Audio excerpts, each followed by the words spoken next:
শবে মেরাজে কোনো রোজা বা আমল আছে কিনা দয়া করে কোরআন হাদিস থেকে আমাদেরকে বলবেন।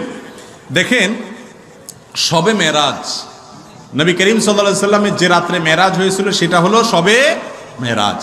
সেটা হয়েছে 1400 বছর আগে, 1400 বছরেরও বেশি সময় আগে এটা হয়েছে।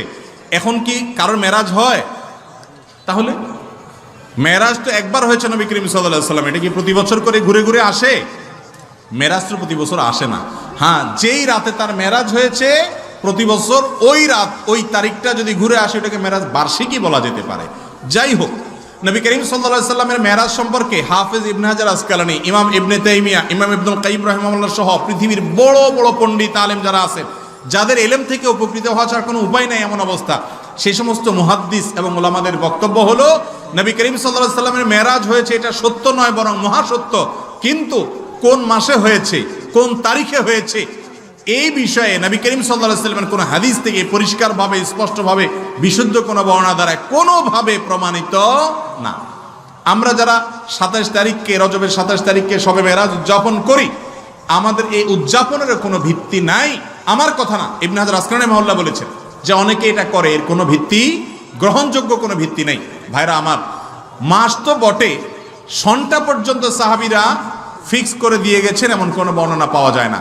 অনেকে বলেছেন রমজান মাসে মেরাজ হয়েছে, অনেকে বলেছেন রজব মাসে হয়েছে, অনেকে বলেন জিলকদ মাসে হয়েছে, অনেকে বলেছেন রবিউল আউয়াল মাসে হয়েছে। এই সবগুলোর ব্যাপারে মুআররিখিন এবং ইতিহাসবিদদের, মুহাদ্দিসদের মন্তব্য আছে। বিধায় 27 রজব মেরাজ হয়েছে এই মর্মে কোনো বিশুদ্ধ বর্ণনা নাই। এটা হলো প্রথম কথা।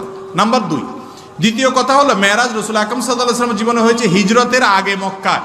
এরপরে তিনি মদিনায় হিজরত করে আসছেন, আরো অনেক বছর বেঁচে ছিলেন, সাহাবীরা বেঁচে ছিলেন, খোলাফায়ে রাশিদিন বেঁচে ছিলেন। প্রতি বছর একবার করে একটা রাতকে মেরাজের রাত হিসেবে উদযাপন করা, রাতে আমল করা, দিনে রোজা রাখা, এর কোনো বর্ণনা না রাসূল আকরাম সাল্লাল্লাহু আলাইহি ওয়াসাল্লাম থেকে প্রমাণিত, না খোলাফায়ে রাশিদিন থেকে সাব্যস্ত, না সাহাবায়ে কেরাম থেকে সাব্যস্ত। কথাকে বুঝাতে পারছি? কোনো বিশুদ্ধ হাদিস থেকে এরকম কোনো কিছু প্রমাণ হয় না।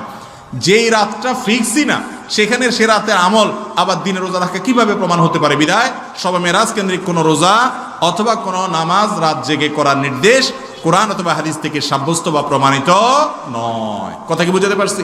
আপনারা এখন প্রশ্ন করবেন যে হুজুর এটা কেমনে হইতে পারে? নবীজির মেরাজ হয়েছে, সাহাবীরা কেমনে তারিখটা সংরক্ষণ করলো না? এটা তো বোঝার কথা, বুঝে আসে না।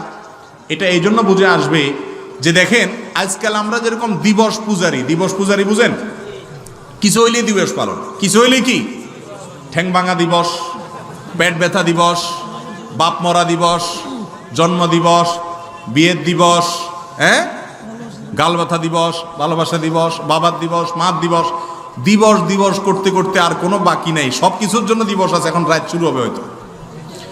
এই যে দিবস উদযাপন আমাদের মধ্যে, এই দিবস উদযাপনের কালচার সাহাবীদের যুগে 1400 বছর আগে পৃথিবীতে এইভাবে ছিল না যে কিছু হইলে দিবস উদযাপন। সাহাবীরা কি করতেন? নবী সাল্লাল্লাহু আলাইহি সাল্লাম মেরাজ থেকে কি নিয়ে এসেছেন সেগুলো ধারণ করতেন, আর আমাদের মধ্যে সেগুলো ধারণ করার খবর নাই, শুধু দিবস পালন। ঠিক না বে ঠিক? যেই ছেলে বাবা দিবসে বাবারে যায় অনেক বেশি ভালোবাসা দেখায়, বেশিরভাগ ক্ষেত্রে দেখা যায়, কিছু ব্যতিক্রম থাকতে পারে, বেশিরভাগ ক্ষেত্রে দেখা যায় যে সে আসলে অন্য সময় বাবার খোঁজ খবরও নেয় না। এই জন্য দিবসের দিন তার হঠাৎ করে বাবার কথা মনে পড়ে। যে সারাদিন বাবারে মহব্বত করে, তার কাছে দিবসের দিন আবার কি, দিবসের গায়ের দিনই কি, তার সাথে পুরো বছরই কি বাবা দিবস। যে বাবার অনুগত সন্তান, তার কাছে 365 দিনই কি বাবা দিবস। আর যে বাবার কথা সারা বছর ভুলে থাকে, তার কাছে একদিন হলো কি বাবা দিবস। অতএব মুসলমান মেরাজের শিক্ষাকে সারা বছর জুড়ে ধরে রাখবে, এক রাতে ইবাদত বা নামাজ নয়। হাদিস দ্বারা এটা প্রমাণিত নয়। শবে বরাতে রাতে দল বেঁধে কবর জিয়ারত করা যাবে কিনা? শবে বরাতে অর্থাৎ লাইলাতুন নিসফি মিন শাবান, শাবানের মধ্য রজনীতে রাত কবর জিয়ারত করার বিষয় নবী করিম সাল্লাল্লাহু আলাইহি ওয়াসাল্লাম থেকে যে হাদিস এর কথা আমরা জানি, শুনি, বর্ণনা আছে, সেই বর্ণনা বিশুদ্ধ নয়, সে বর্ণনা সহিহ নয়। যার কারণে শবে বরাত বা লাইলাতুন নিসফি মিন শাবানকে কেন্দ্র করে কবর জিয়ারত করা, এটা সুন্নাহ দ্বারা সাব্যস্ত কোনো আমল